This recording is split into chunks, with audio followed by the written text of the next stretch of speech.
Please pay close attention because we need to be silent for a moment. Okay, now I want everybody to close your eyes. This is going to be a meditation on compassion. So close your eyes and now visualize the planet Earth as it might have appeared early in the 19th century, before the Industrial Revolution.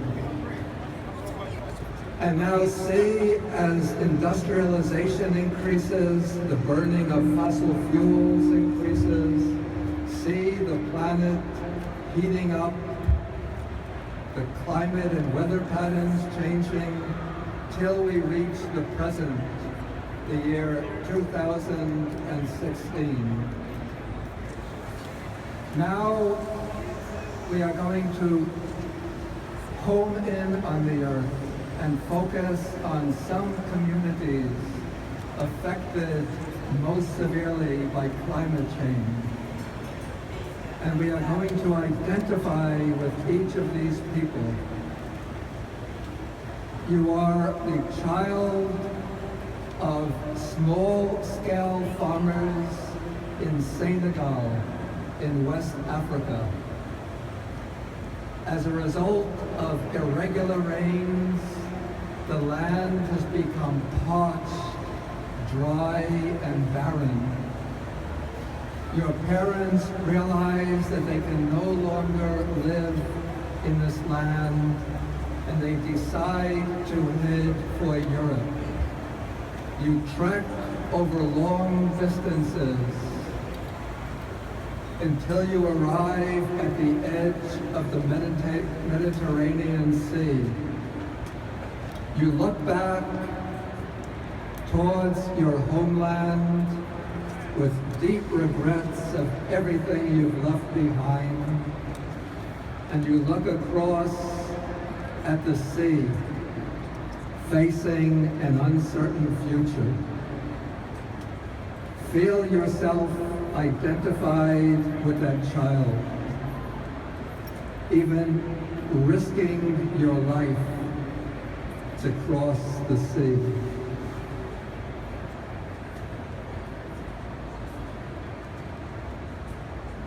Next, you are a farmer in India. This year, the monsoon rains have failed. Because of a warmer climate, the glacier mass has diminished. And so the streams of water coming down from the Himalayan mountains are thinner, insufficient to adequately irrigate your crops. Your debts have been piling up. You have a family of 4 children to support, and you don't know, how am I going to support them? You have a can of insecticide that you would use to spray your crops,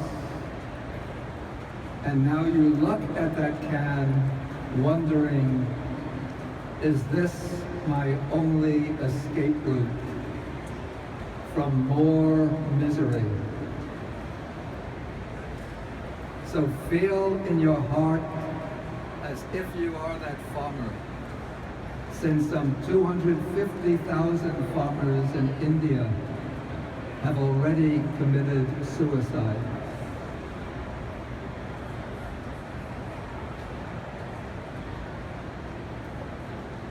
Next, you are a parent in the Philippines, living near the sea.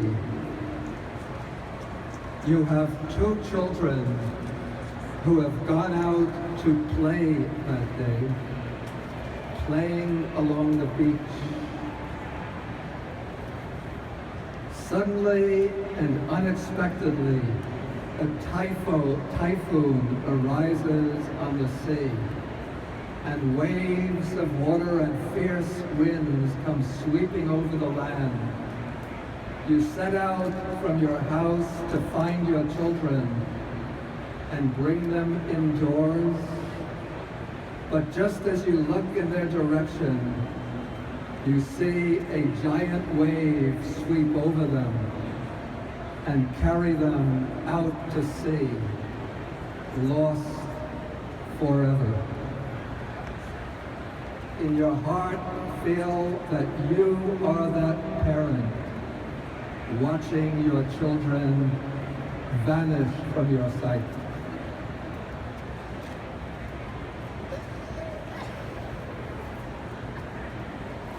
Next, you are a small homeowner in Ohio or Pennsylvania. You're living in a nice rural community. Then one day, some trucks come rolling in, and as each day goes by, more and more trucks arrive. The digging begins, and before long, fracking site starts coming up within just a mile or so of your nice rural community. And within a few months, your water begins to take on a strange taste. The air becomes polluted, and when you protest, the political authorities tell you there is nothing you can do about it.